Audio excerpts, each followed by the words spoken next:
প্রিয় ছাত্রছাত্রীরা, তোমরা প্রত্যেকে দেখেছ যে আমাদের দৈনন্দিন জীবনে খাদ্যের যোগান অব্যাহত রাখবার জন্য আমাদের প্রত্যেকের বাড়ি থেকেই বাবা, কাকা, দাদারা বা তোমরা নিজেরাও বাজারে যাওয়ার প্রয়োজন হয়। এবং বাজারে গিয়ে আমরা কি দেখতে পাই? বিভিন্ন ডাল, চাল, শাক, সবজি, মাছ, মাংস ইত্যাদি দেখতে পাই, যেগুলো আমরা দৈনন্দিন খাদ্যবস্তু হিসেবে বাজার থেকে নিয়ে আসি। তোমাদের একবারও কি মনে হয় না যে এই খাদ্যবস্তুগুলো কে যোগান দিচ্ছে, বা কিভাবে বাজারে বিভিন্ন বিক্রেতাদের কাছে এই খাদ্যবস্তুগুলো আসছে যেগুলো আমরা ক্রয় করছি? ঠিকই তাই, এই বিষয় নিয়ে আজকে আমরা আলোচনা করব। এই খাদ্যবস্তুগুলো যারা যোগান দেন তাদেরকে আমরা কৃষক, তাদেরকে আমরা মৎস্যজীবী, তাদেরকে আমরা পশুপালক ইত্যাদি বিভিন্ন নামে চিনি। এবং এই বিস্তৃত কৃষিকাজ নিয়ে আজকে আমরা আলোচনা করব। দশম শ্রেণীর ভূগোল বিষয়ে ভারতের অর্থনৈতিক পরিবেশে ভারতের কৃষি পরিচ্ছেদ। আমাদের মূল আলোচ্য বিষয়গুলি হল কৃষির সংজ্ঞা, ভারতের কৃষির গুরুত্ব, ভারতের কৃষির বৈশিষ্ট্য, ভারতের কৃষিজ ফসলের শ্রেণীবিভাগ, ভারতের প্রধান কয়েকটি কৃষিজ ফসল সম্পর্কে বিস্তারিত আলোচনা, ভারতীয় কৃষির সমস্যার সমাধান এবং ভারতের কৃষি উন্নতি অঞ্চল অর্থাৎ পাঞ্জাব ও হরিয়ানার কৃষি উন্নতির কারণ। তো বন্ধুরা, এসো আগে আলোচনা করি যে কৃষিকাজ কাকে বলে।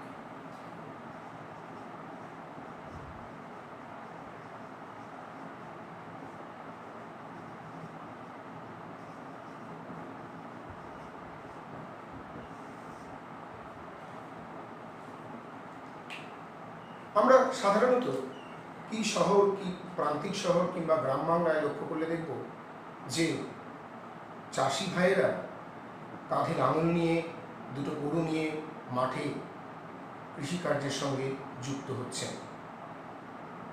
আমাদের যদি কেউ জিজ্ঞেস করা হয় যে কৃষিকাজ কাকে বলে, আমাদের কেউ যদি জিজ্ঞেস করেন তাহলে আমরা সহজেই অ্যান্সার দিতে পারি যে জমিতে ফসল ফলানোকেই কৃষিকাজ বলে। ঠিকই তাই। বিখ্যাত অর্থনীতিবিদ E.W. জিমারম্যানের মন্তব্য অনুসারে উদ্ভিদ এবং প্রাণী স্বাভাবিক জন্ম ও বৃদ্ধির এবং প্রয়োজনের সহযোগিতা নিয়ে মানুষ যে অর্থনৈতিক ক্রিয়াকলাপ সৃষ্টি করে, অর্থাৎ যার মাধ্যমে মানুষ খাদ্যের যোগান নিশ্চিত করে, সেই প্রক্রিয়াটি বলে কৃষিকাজ। বর্তমানে কৃষিকাজের মধ্যে শুধুমাত্র ফসল উৎপাদনই স্থান পেয়েছে তাই না, বিস্তৃতভাবে মৎস্য চাষ, বনজ সম্পদ আহরণ, পশুপালন এগুলো কৃষিকাজের সংজ্ঞার মধ্যে স্থান পেয়েছে। এক কথায় দীর্ঘস্থায়ীভাবে সভ্যতার সঙ্গে নিজেকে সংযুক্ত করতে গিয়ে মানুষ গবাদি পশু এবং বন্য পশুকে নিজেদের কাজে লাগিয়ে, পোষ মানিয়ে কাজে লাগিয়ে যখন খাদ্যের যোগান এবং উদ্বৃত্ত ফসলের উৎপাদন সম্পর্কে শিখল, সেই বিশেষ প্রক্রিয়াকেই বলা হলো কৃষিকাজ। এবার আমরা জানব যে ভারতের কৃষির গুরুত্ব কি। তোমরা প্রত্যেকেই জানো যে ভারতবর্ষের মতো বৈচিত্র্যময় দেশ, একদিকে পার্বত্য অঞ্চল, একদিকে মালভূমি অঞ্চল, একদিকে মরু অঞ্চল, একদিকে উপকূলবর্তী ম্যানগ্রোভ অরণ্য অঞ্চল এবং উত্তর ভারত জুড়ে আছে বিখ্যাত সমভূমি অঞ্চল, গঙ্গা, ব্রহ্মপুত্র, সিন্ধু উর্বর পলিসমৃদ্ধ সমভূমি অঞ্চল। এই হল ভারতবর্ষে শতকরা 64% মানুষই কৃষিকার্যের সঙ্গে যুক্ত। কৃষি এখানকার প্রধান অর্থনৈতিক ক্রিয়াকলাপ এবং ভারতীয় অর্থনীতি কৃষির উপর দাঁড়িয়ে আছে। কৃষি হল ভারতীয় অর্থনীতির মেরুদণ্ড। এবার আমরা জানব যে ভারতের কৃষির বৈশিষ্ট্যগুলি কী কী। ভারতীয় কৃষি মূলত মৌসুমি বায়ু দ্বারা পরিচালিত।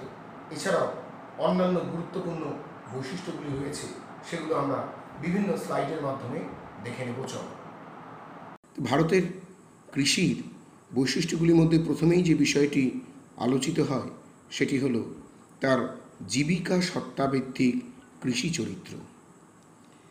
জীবিকা সত্তাভিত্তিক কৃষি কাকে বলে?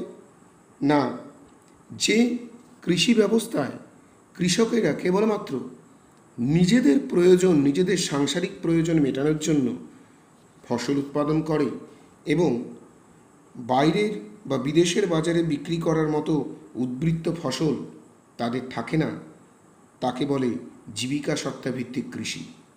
ভারতের কৃষি প্রধানত জীবিকা সত্তাভিত্তিক কৃষি প্রকৃতির। দ্বিতীয়ত, ভারতীয় কৃষির আরেকটি বৈশিষ্ট্য হল জনসংখ্যার চাপ। অত্যাধিক জনসংখ্যার চাপ এই কৃষি ব্যবস্থাকে কিছুটা হলেও ক্ষতিগ্রস্ত করছে। জমির ওপর জনসংখ্যার চাপ খুব বেশি বলে এখানে প্রচুর শ্রমের বিনিময়ে নিবিড় পদ্ধতিতে চাষাবাদ করা হলেও মাথাপিছু ফসলের উৎপাদন কম হয় এবং বিদেশের বাজারে বিক্রি করার মতো উদ্বৃত্ত ফসল বিশেষ থাকে না। তাই এই জনসংখ্যার চাপ কৃষিকে বিপদে ফেলে নিঃসন্দেহে। তৃতীয়ত, ভারতের বেশিরভাগ কৃষিকাজে এখনও পশু শক্তির ব্যবহার লক্ষ্য করা যায়। এই পশু শক্তি বলতে প্রধানত জমি কর্ষণের জন্য গরু, বলদ প্রভৃতি পশুকে কাজে লাগানো হয় বিভিন্ন কৃষক পরিবারের পক্ষ থেকে। সম্প্রতি ভারতের কৃষিকার্যে আধুনিক কৃষি যন্ত্রপাতির ব্যবহার ক্রমশ বৃদ্ধি পাচ্ছে, তথাপি বিভিন্ন গ্রাম তথা শহরের বিভিন্ন প্রান্তিক অংশে এই পশু শক্তির প্রাধান্য কিন্তু আমরা লক্ষ্য করতে পারি। চতুর্থত, ভারতীয় কৃষির বেশিরভাগই জলের যোগান আসে দক্ষিণ পশ্চিম মৌসুমি বায়ুর প্রভাবে সংঘটিত বৃষ্টিপাতের দ্বারা। অর্থাৎ মৌসুমি বায়ুর উপর নির্ভরশীলতা ভারতীয় কৃষির অপর একটি বৈশিষ্ট্য। বর্ষাকালে দক্ষিণ পশ্চিম মৌসুমি বায়ুর প্রভাবে ভারতে যে বৃষ্টিপাত ঘটে তার উপর নির্ভর করে খারিফ শস্য এবং উত্তর ভারতে শীতকালে যে বৃষ্টিপাত ঘটে তার উপর নির্ভর করে রবি শস্যের চাষ করা হয়। যদিও এই মৌসুমি বায়ুর খামখেয়ালিপনা ভারতীয় কৃষিকে যথেষ্ট প্রভাবিত করে। মৌসুমি বৃষ্টির খামখেয়ালিপনা, বৃষ্টিপাতের অসম বন্টন, মাটির জলধারণ ক্ষমতার পার্থক্য, এগুলো নানা কারণে মৌসুমি বৃষ্টিপাতের পরিবর্তন হিসেবে বিকল্প হিসেবে জলসেচের ব্যবহার ভারতীয় কৃষির আরও একটি বৈশিষ্ট্য। এখানে বিভিন্ন কৃষক পরিবার তাদের সাধ্যমতো বিভিন্ন জোত বা জমিগুলিতে জলসেচের যোগান দিয়ে থাকে। জলসেচের মাধ্যমেই একই জমিতে একাধিক বিভিন্ন ফসলের চাষাবাদ করা হয়। ভারতের প্রায় 65% কৃষি জমিতেই জলসেচের ব্যবস্থা করা হয়ে থাকে। আগেই বলেছি, অত্যাধিক জনসংখ্যার চাপ ভারতীয় কৃষির আরও একটি বৈশিষ্ট্যের জন্ম দেয়, সেটি হলো ক্ষুদ্রাকৃতি জমিজোত। এই ক্ষুদ্রাকৃতি জমিজোত ভারতীয় কৃষির আরও একটি বৈশিষ্ট্য তথা সমস্যা বটে। এখানকার কৃষি জমির আয়তন ছোট ও খণ্ডীকৃত। এগুলির গড় আয়তন বা ক্ষেত্রফল মাত্র 1.6 হেক্টর। ক্ষুদ্রায়তন ও খণ্ডীকৃত কৃষিজোতের অসুবিধাগুলি প্রচণ্ড রকমভাবে কৃষককে নাড়া দেয়। এখানে আলের জমির অনাবাদি অংশে জমিতে চাষ করা যায় না। এই ক্ষুদ্রাকৃতি জোতে কৃষি যন্ত্রপাতি ব্যবহার করা যায় না এবং সর্বোপরি সীমানা নিয়ে চাষি ভাইদের মধ্যে বিরোধ দেখা দেয়। স্বল্প পরিমাণ জমি থেকে সর্বাধিক উৎপাদনের কারণে ভারতীয় কৃষিতে আরও একটি বৈশিষ্ট্যের জন্ম হয়, সেটি হলো কীটনাশক ও রাসায়নিক সারের অনিয়ন্ত্রিত প্রয়োগ। এই কীটনাশক ও রাসায়নিক সারের অনিয়ন্ত্রিত প্রয়োগের ফলে কৃষকেরা উপর্যুপরি ফসল, উদ্বৃত্ত ফসল ঘরে তুলতে পারে ঠিকই, কিন্তু চাষের জমির উর্বরতা তথা কৃষকের শারীরিক অসুবিধা তাকে অনেকটাই পেছনে ফেলে দেয়। এই কীটনাশক ও রাসায়নিক সারের অনিয়ন্ত্রিত প্রয়োগ ভারতীয় কৃষির ক্ষেত্রে একটি দুর্ভোগ বটে। ঠিক বিভিন্ন কীটপতঙ্গের দুর্ভোগ যেমন ভারতীয় কৃষির অঙ্গাঙ্গিভাবে জড়িয়ে আছে। তোমরা সম্প্রতি জেনে থাকবে যে পঙ্গপালের আক্রমণে রাজস্থান, মধ্যপ্রদেশ, উত্তরপ্রদেশ, গুজরাট প্রভৃতি রাজ্যগুলিতে অত্যাধিক পরিমাণে পঙ্গপালের অনিয়ন্ত্রিতভাবে ফসল ক্ষতি করার ফলে ভারতীয় কৃষি বিপদের সম্মুখীন হয়েছে। এছাড়াও বিহার, রাজমহল প্রভৃতি অঞ্চলেও সীমান্তবর্তী অঞ্চলেও সতর্কতা জারি করা হয়েছে। এই পঙ্গপালের আক্রমণ ভারতীয় কৃষিকে অনেকাংশে ক্ষতি করেছে।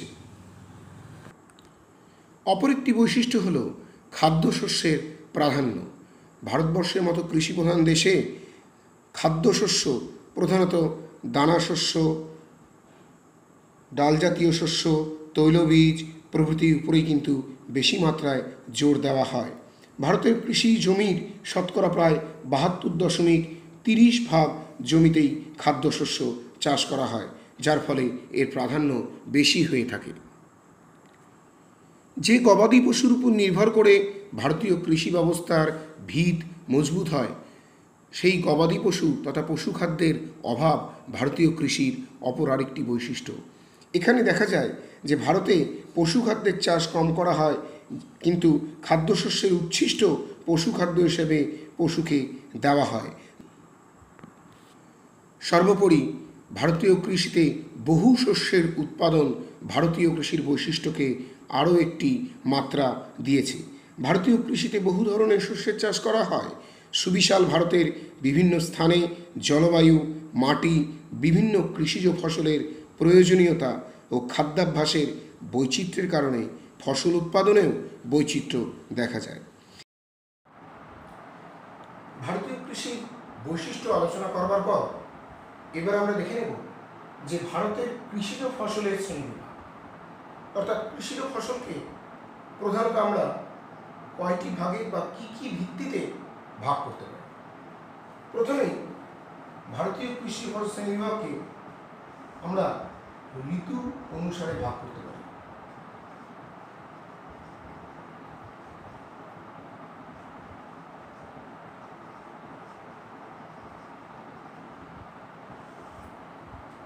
তার 1 নম্বরে থাকছে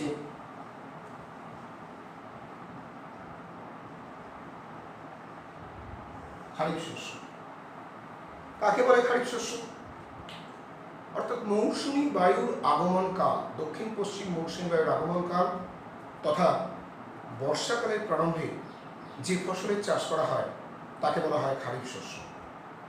ভারতের বেশিরভাগ ফসল এই ধরনের খারিফ শস্য প্রকৃতির। এই খারিফ শস্যের ফসল বপন করবার টাইম, বীজ বপন করবার টাইম প্রধানত জুন জুলাই মাস, এবং এই খারিফ শস্যের ফসল পাকা ফসল ঘরে তোলবার টাইম নভেম্বর ডিসেম্বর মাসে। এই খারিফ ফসলের মধ্যে প্রধান প্রধান যে শস্যগুলি আছে সেগুলো আমরা বলতে পারি আমন ধান, ইক্ষু, ভুট্টা, কার্পাস। এবারে আসছে ঋতু অনুসারে দ্বিতীয় ভাগ, রবি শস্য। কাকে বলে রবি শস্য? না, মৌসুমী বায়ু প্রত্যাবর্তনকালে অর্থাৎ শীতের শুরুতে যে শস্যের আমরা চাষ করে থাকি, সেই সময় জলের যোগান কিছুটা হলেও সীমিত হয়, কিছু কিছু জায়গায় প্রয়োজনে জলসেচের প্রয়োজন হয়। এই সময় যে ফসলগুলি চাষ করা হয় তাকে আমরা বলি রবি শস্য। প্রধানত অক্টোবর নভেম্বর মাসে এই ফসলগুলির বীজ বপন করা হয় এবং ফেব্রুয়ারি মার্চ মাসে গিয়ে ফসল ঘরে তোলা হয়। কোন কোন গুরুত্বপূর্ণ ফসলগুলিকে আমরা এক্ষেত্রে চাষ করে থাকি? বোরো ধান, আলু, ছোলা, জোয়ার, বাজরা,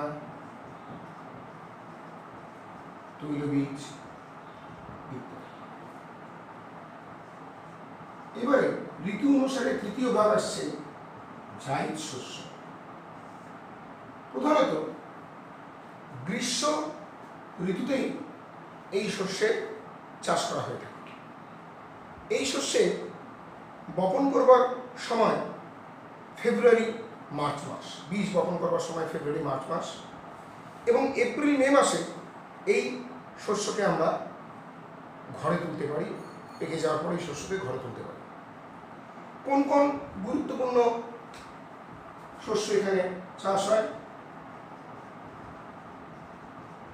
আউশ ধান, বাদাম, তরমুজ, শাকসবজি। তাহলে দেখো, ঋতু অনুসারে আমরা তিনটে ভাগে ভাগ করলাম। এবারে যে দ্বিতীয় ভিত্তিতে আমরা ফসলকে ভাগ করব সেটি হলো ব্যবহার অনুসারে।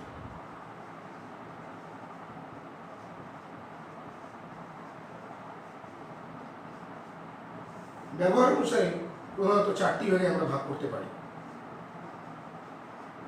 খাদ্য ফসল,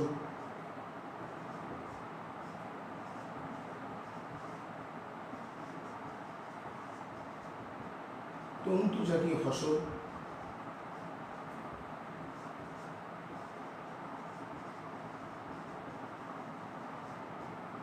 বাগিচা ফসল,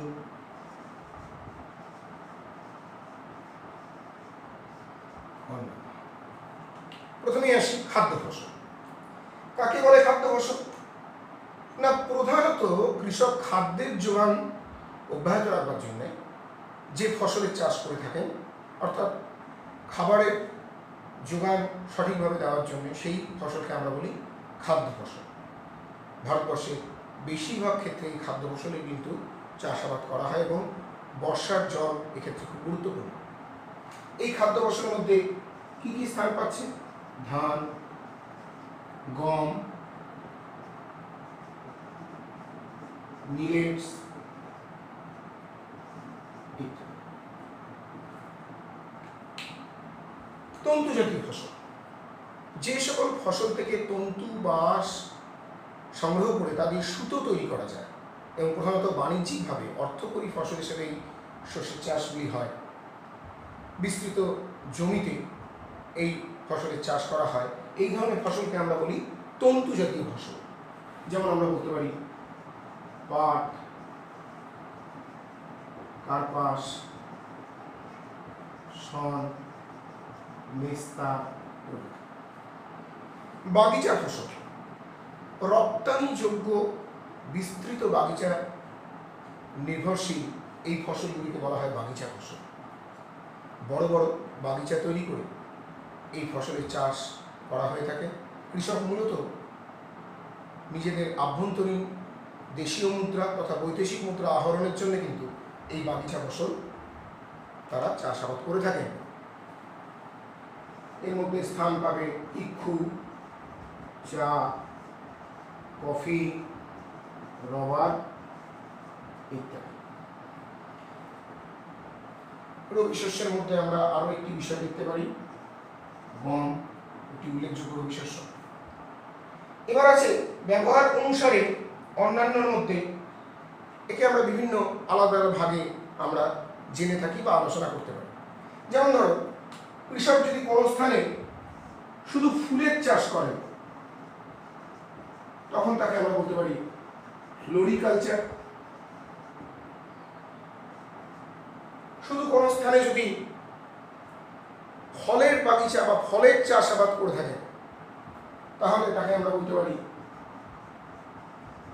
পোমাম কালচার। আবার কোন স্থানে শুধু কৃষক যদি তার জমিকে শাকসবজি উৎপাদনের কাজে ব্যবহার করে থাকেন তাহলে তাকে আমরা বলতে পারি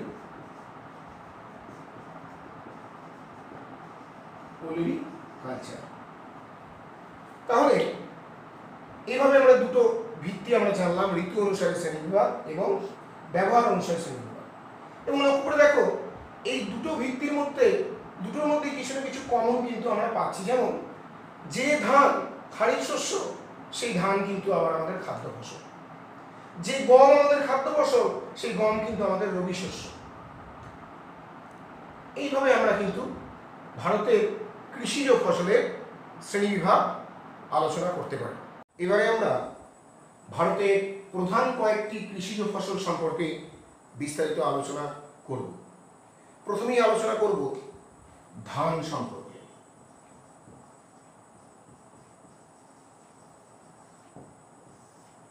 তোমরা প্রত্যেকেই জানো যে ধান আমাদের ভারতের প্রধান কৃষিজ ফসল। এই ধানের বিজ্ঞানসম্মত নাম হল ওরাইজা স্যাটাইভা। এই ধান থেকে যে চাল উৎপাদন হয় সেই চাল থেকেই আমরা আমাদের দৈনন্দিন খাদ্য তালিকায় ভাতের যোগান দিয়ে থাকি। প্রথমে আমরা জেনে নেব যে মৌসুমী জলবায়ুর অন্তর্গত এই প্রধান ফসলটি ভৌগোলিক পরিবেশগুলি কী কী। তাহলে ধানের ভৌগোলিক পরিবেশ নিয়ে আমরা আলোচনা করব।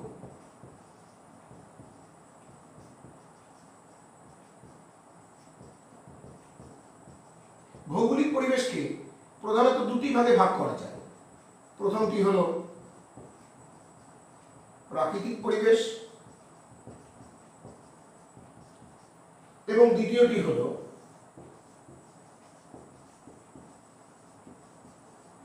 অর্থনৈতিক পরিবেশ।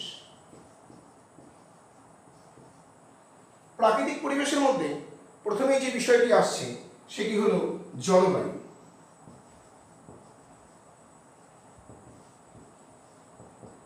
তার প্রথমেই আসছে উষ্ণতা।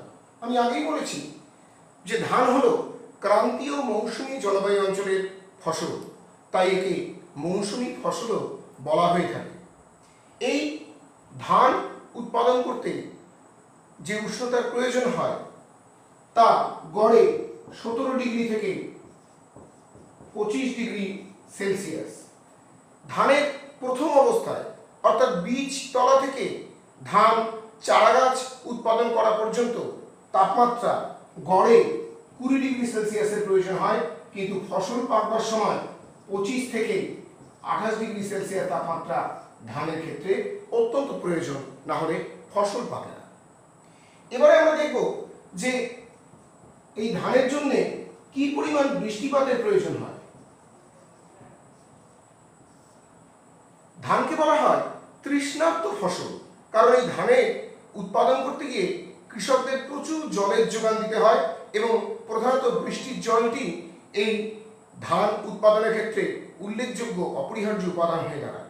ধান চাষের জন্য গড়ে 150 থেকে 200 সেন্টিমিটার বৃষ্টিপাতের প্রয়োজন হয়। প্রধানত ধান গাছের গোড়ায় প্রায় 45 দিন জল জমে থাকা অত্যন্ত আবশ্যক। এই ধান চাষের ক্ষেত্রে কোনো জায়গায় অসুবিধে হলে সেখানে প্রয়োজনে জলসেচেরও ব্যবস্থা করতে হয়। এবারে আমরা আসব 3 নম্বর পয়েন্ট, অর্থাৎ মৃত্তিকা। আমরা জানি যে ধান প্রধানত সমভূমি অঞ্চলের উর্বর পলি সমৃদ্ধ ভারী দোআঁশ মৃত্তিকাতেই জন্মলাভ করে। তবে কোনো কোনো ক্ষেত্রে জলসেচের সাহায্যে ধান বিভিন্ন স্থানে উৎপাদন করা যায় যেখানে মাটির প্রকৃতি একটু অন্যরকম। তবে বেশিরভাগ ক্ষেত্রেই ধানের ক্ষেত্রে দোআঁশ মৃত্তিকার প্রয়োজন হয়।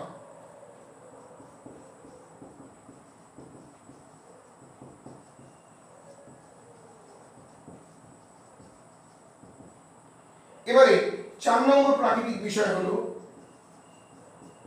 জমি। প্রধানত সমতল জমি ধান চাষের পক্ষে উৎকৃষ্ট, কারণ সেখানে জলের যোগান তথা জলের স্থিতাবস্থা অত্যন্ত ভালোভাবে হয়ে থাকে। এই গেল ধানের প্রাকৃতিক পরিবেশ। এবারে আসি অর্থনৈতিক পরিবেশ। অর্থনৈতিক পরিবেশের মধ্যে প্রথমেই যে বিষয়টি আছে সেটি হলো শ্রমিক। আমরা প্রত্যেকেই দেখতে পাই যে চাষি ভাইরা বীজতলা থেকে ধান রোপণ, ধান বপন এবং ফসল কাটা পর্যন্ত কি অমানুষিক পরিশ্রম করে থাকে। অর্থাৎ ধান চাষের জন্য প্রচুর পরিশ্রমী শ্রমিকের প্রয়োজন হয় এবং সেক্ষেত্রে ধান উৎপাদন অত্যন্ত সহজ হয়ে ওঠে। 2 নম্বর যে অর্থনৈতিক বিষয়টি অত্যন্ত প্রয়োজন সেটি হলো মূলধন। ভারতীয় কৃষি প্রধানত প্রথাগত পদ্ধতিতে চললেও আমরা জানি যে বর্তমানে উন্নত কৃষি ব্যবস্থা, উন্নত প্রযুক্তি মূলধনের দ্বারাই পরিচালিত হয়। মূলধন না থাকলে উন্নত বীজ, কীটনাশক, বিভিন্ন যন্ত্রপাতি কৃষক ক্রয় করতে পারবে না। তাই মূলধন অত্যন্ত গুরুত্বপূর্ণ একটি অর্থনৈতিক উপাদান। এবারে 3 নম্বরে আসছি, বাজার। শুধু ধান উৎপাদন করলেই নয়, কৃষককে মাথায় রাখতে হয় যে যে ধান সে উৎপাদন করলো তার যেন সঠিক চাহিদাযুক্ত একটি বাজার থাকে, তবেই তার পরিশ্রম সাফল্য নিয়ে আসবে। অতএব ধান উৎপাদনের পাশাপাশি ধান বিক্রি, তার জন্য উৎকৃষ্ট বাজারেরও প্রয়োজন।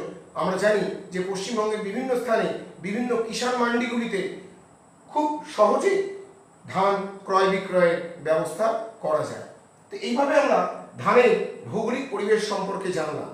এবারে আমরা দেখে নেব যে সমগ্র ভারতবর্ষে ধানের বন্টন এবং বাণিজ্য কিভাবে পরিচালিত হয়।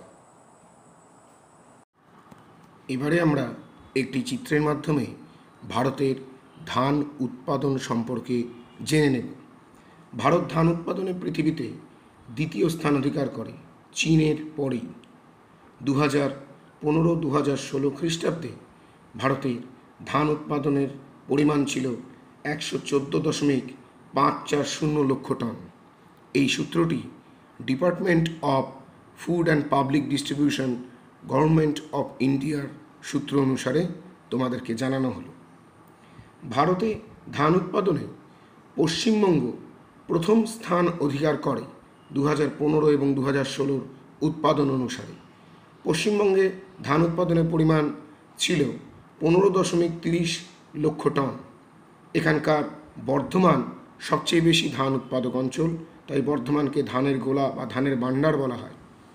এছাড়া পূর্ব মেদিনীপুর, হুগলি, হাওড়া সহ পশ্চিমবঙ্গের প্রায় সব জেলাতেই নিবিড়ভাবে ধান চাষ হয়। ধান চাষে পশ্চিমবঙ্গের পরেই ভারতবর্ষের যে রাজ্যটির স্থান দ্বিতীয়, তা হলো উত্তরপ্রদেশ।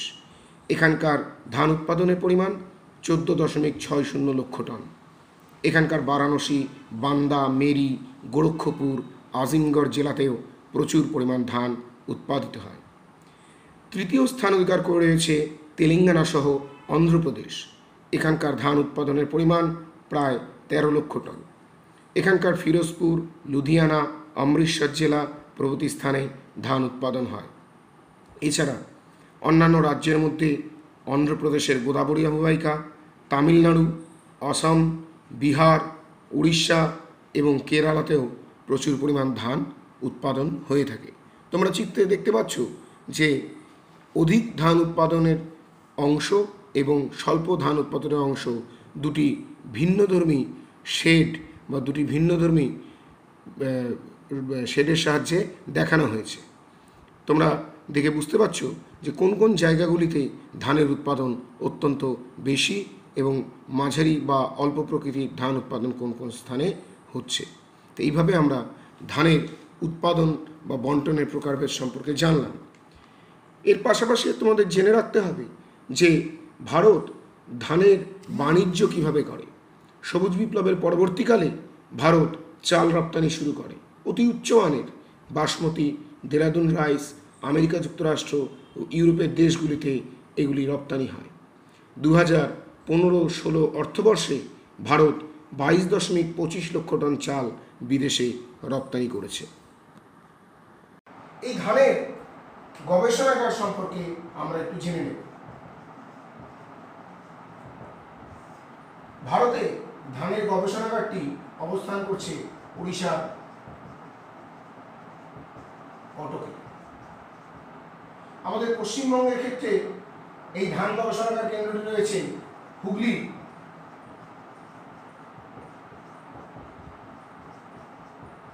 চুচুড়া নামক স্থানটি।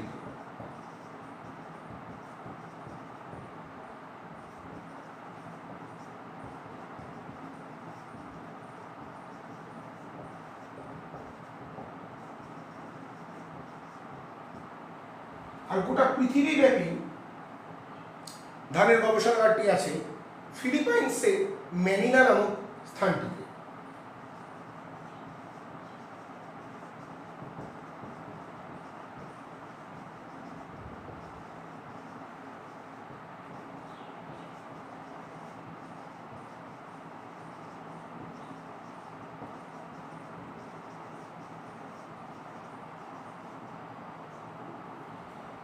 আমরা জেনে নেব এবার যে কি কি উন্নত বীজ ধানের ক্ষেত্রে আমরা দেখতে পাই। IR8, রত্না, জয়া ইত্যাদি উচ্চ ফলনশীল বীজগুলি কিন্তু ধানের ক্ষেত্রে আমাদের সহযোগী হিসেবে প্রচণ্ড কার্যকরী হয়। তাই আমরা ধান সম্পর্কে বিস্তারিত আলোচনা করলাম। তাহলে আমরা এতক্ষণ ধান সম্পর্কে বিস্তারিত জানলাম। আমাদের খাদ্য ফসলের মধ্যে প্রথমেই আলোচিত হলো ধান। এরপরে পরবর্তী পর্বে আমরা ভারতের কৃষিজ ফসলগুলির আরও অন্যান্য যে ফসল রয়েছে, যেমন গম, ইক্ষু, কার্পাস, মিলেটস, চা, কফি ইত্যাদি বিভিন্ন ধরনের ফসল সম্পর্কে দ্বিতীয় এবং তৃতীয় পর্বে আলোচনা করব। তোমরা সকলে ভালো থেকো, সুস্থ থেকো।